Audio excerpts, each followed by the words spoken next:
Welcome back to Keerthi Sowmi's kitchen. இன்னைக்கு வீடியோல எல்லாருக்கும் ரொம்ப பிடிச்ச பரோட்டா தான் செய்ய போறோம். பரோட்டா செய்யறதுல ரொம்ப கஷ்டம் நினைச்சிட்டு இருப்போம். அப்படிலாம் கிடையாது. நம்ம வீட்லயே ரொம்ப ஈஸியா சாஃப்ட் அண்ட் லேயர்டு பரோட்டா செய்ய முடியும். ஆல்ரெடி நம்ம சேனல்ல பரோட்டா சால்னா வீடியோ போட்டிருக்கோம். அந்த வீடியோட லிங்க் டிஸ்கிரிப்ஷன்ல இருக்கு, பார்க்காதவங்க பாருங்க. இப்போ வாங்க இந்த சாஃப்ட் பரோட்டா எப்படி செய்யறதுன்னு பார்க்கலாம். குயிக்கா ஒரு 4 மினிட்ஸ்ல செஞ்சிடலாம். வீடியோவை ஸ்கிப் பண்ணாம பாருங்க. கீர்த்தி சௌமிஸ் கிச்சனை ஃபர்ஸ்ட் டைம் பாக்குறீங்கன்னா சப்ஸ்கிரைப் பண்ணிட்டு பெல் ஐகான்ல ஆல் கொடுத்துக்கோங்க. இந்த வீடியோ பிடிச்சிருந்துச்சுன்னா லைக், ஷேர் அண்ட் கமெண்ட் பண்ணுங்க. இப்போ வாங்க வீடியோக்குள்ள போலாம். ஃபஸ்ட்டு பரோட்டாவுக்கு மாவு பசஞ்சிக்கலாம். நான் இதுக்கு 1/2 கிலோ மைதா மாவு எடுத்திருக்கேன். இதில் 10லேருந்து 12 மீடியம் சைஸ் பரோட்டா வரும். உங்களுக்கு எவ்வளோ தேவையோ அந்தளவுக்கு மாவு எடுத்துக்கோங்க. இப்போ இதில் ஒரு முட்டை உடச்சி சேர்த்துக்கிறேன். இது கூட உப்பு 1 டீஸ்பூன், 2 டீஸ்பூன் சர்க்கரை சேர்த்துக்கிறேன். சர்க்கரை சேர்த்தோன்னா நம்ம குக் பண்ணும்போது அந்த ப்ரௌனிஷ் கலர் வரும், அதுக்காக தான். இப்போ இதில் காய்ச்சி ஆற வச்சு 3/4 டம்ளர் பால் சேர்த்துக்கிறேன். முட்டை பால்லாம் சேர்த்து பசஞ்சோன்னா பரோட்டா நல்லா சாஃப்டாக இருக்கும். முட்டை சேர்க்க பிடிக்கல அப்படின்னா அதுக்கு பதிலாக 3 டேபிள் ஸ்பூன் பட்டர் மெல்ட் பண்ணி சேர்த்துக்கோங்க. இல்லைனா ஆயில் கூட சேர்த்துக்கலாம். ஃப்ளேவர் இல்லாத எண்ணெயாக சேர்த்துக்கணும். ரிஃபைண்ட் ஆயில், சன்ஃப்ளவர் ஆயில் கூட சேர்த்துக்கலாம். இப்போ எல்லாத்தையும் நல்லா கலந்து விட்டு பிசைஞ்சதுக்கப்புறமா கொஞ்சம் கொஞ்சமாக தண்ணி தெளித்து பிசைஞ்சிக்கோங்க. சப்பாத்தி மாவை விட கொஞ்சம் இலக்கமாக இருக்கணும், அப்போ தான் பரோட்டாவுக்கு நல்லாயிருக்கும். ரொம்ப டைட்டாக பிசைஞ்சிடக்கூடாது. இப்போ பாருங்கள், கொஞ்சம் கொஞ்சமாக தண்ணி சேர்த்துட்டு இந்த அளவுக்கு நல்லா பிசைஞ்சாச்சு. இந்த மாதிரி மாவு ஒன்று சேர்ந்து வந்ததுக்கப்புறமா ஒரு 10 நிமிஷம் நல்லா அழுத்தி பிசைஞ்சிக்கணும். இப்போ இந்த மாவில் இருந்து சின்ன சின்ன உருண்டையாக பிரித்து எடுத்து வச்சுக்கலாம். இந்த மாதிரி கையில் வச்சு ப்ரெஸ் பண்ணிங்கன்னா கரெக்டாக ரவுண்ட் ஷேப்பில் வரும். இதை எடுத்து இந்த மாதிரி உருட்டிக்கலாம். நான் எடுத்துருக்க 1/2 கிலோ மாவுக்கு 6 பெரிய சைஸ் உருண்டை வந்திருக்கு. நீங்கள் இன்னும் குட்டி குட்டியாக ஒரு பரோட்டா செய்வோம்ல, அந்த சைஸு கூட நீங்கள் சின்ன சின்ன உருண்டையாக கூட எடுத்து வச்சுக்கலாம். இப்போது இந்த உருண்டையெல்லாம் எண்ணெயில் இந்த மாதிரி நல்லா டிப் பண்ணிவிட்டு எடுத்து வச்சுக்கலாம். எண்ணெயில் நல்லா ஊறணும்.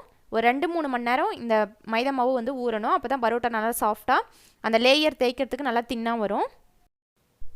பரோட்டா செய்யறதுக்கு கொஞ்சம் எண்ணெய் நிறைய யூஸ் பண்ணணும். அப்போ தான் நம்மளுக்கு கடையில் சாப்பிட்ற மாதிரி நல்லா சாஃப்டான பரோட்டா கிடைக்கும்.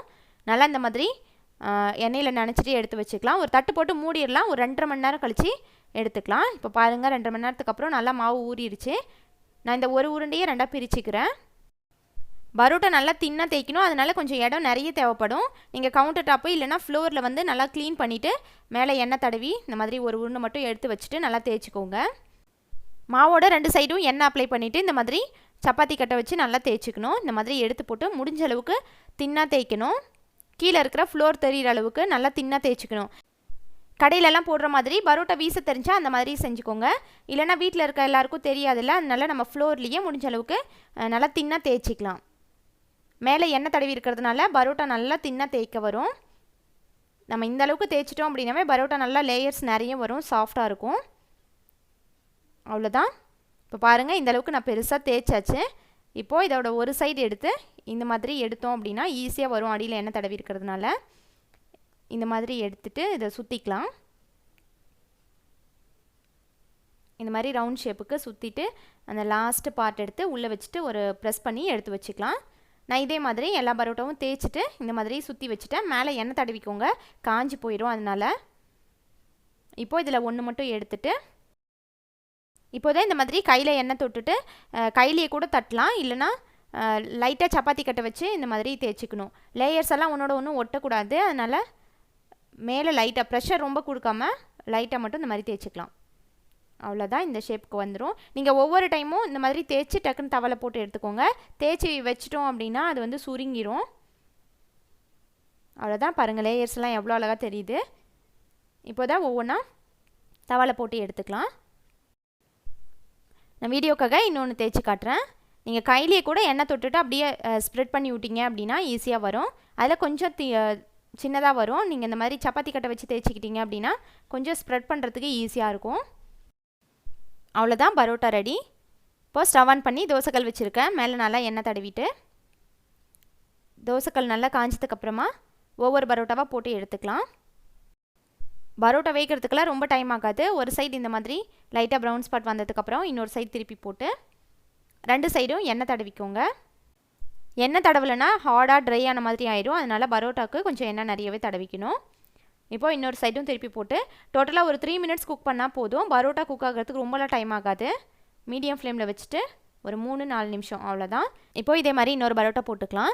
நீங்கள் ஒரே டைமில் 2 பரோட்டா இல்லைனா 3 பரோட்டா கூட போட்டு எடுக்கலாம். தட்டுறதுக்கு ஈஸியாக இருக்கும். நம்மளுக்கு சூடாக இருக்கும் போதே தட்டினோம் அப்படின்னா பரோட்டா கொஞ்சம் லேயர்ஸ்லாம் பிரிஞ்சு வரும், நல்லா சாஃப்டாக இருக்கும். அதனால தான் 2 தோசைக்கல் இருந்துச்சுன்னா ஸ்டவ்வில் வச்சுட்டு 2லேயுமே போட்டு எடுத்துக்கோங்க டக்கு டக்குன்னு. அவ்வளோதான். இந்த மாதிரி லைட்டாக கலர் சேஞ்ச் ஆகணும். இப்போது 4 பரோட்டா போட்டு எடுத்துட்டேன். சூடாக இருக்கும் போதே இதை வந்து இந்த மாதிரி ஒன்று மேலே ஒன்றா வச்சுட்டு கையில் நல்லா தட்டிக்கணும். லைட்டாக சூடாக இருக்கும், வேக வேகமாக இந்த மாதிரி தட்டிட்டோம் அப்படின்னா லேயர்ஸ் எல்லாம் நல்லா வரும். அதுக்காக அவ்வளோதான். நம்மளோட பரோட்டா சூப்பராக ரெடி ஆயிடுச்சு. நல்லா சாஃப்டாக நிறைய லேயர்ஸோட சூப்பரான டேஸ்ட்டில் இருந்துச்சு.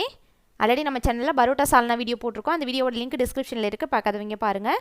எல்லா நான்வெஜ் கிரேவியும் பரோட்டாவுக்கு ரொம்ப சூப்பராக இருக்கும். பாருங்கள், இந்தளவுக்கு நல்லா சாஃப்டாக லேயர்ஸ் எல்லாம் சூப்பராக வரும், கடையில் சாப்பிட்ற மாதிரியே. ரொம்ப ஈஸியாக செஞ்சிடலாம். இந்த பரோட்டா ரெசிபி நீங்களும் ட்ரை பண்ணிவிட்டு ஃபீட்பேக் கமெண்ட்ஸில் சொல்லுங்கள். இந்த வீடியோ பிடிச்சிருந்துச்சுன்னா லைக் பண்ணுங்கள், ஷேர் பண்ணுங்கள். கீர்த்தி சௌமிஸ் கிச்சனை சப்ஸ்கிரைப் பண்ணுங்கள். தேங்க்ஸ் ஃபார் வாட்சிங்.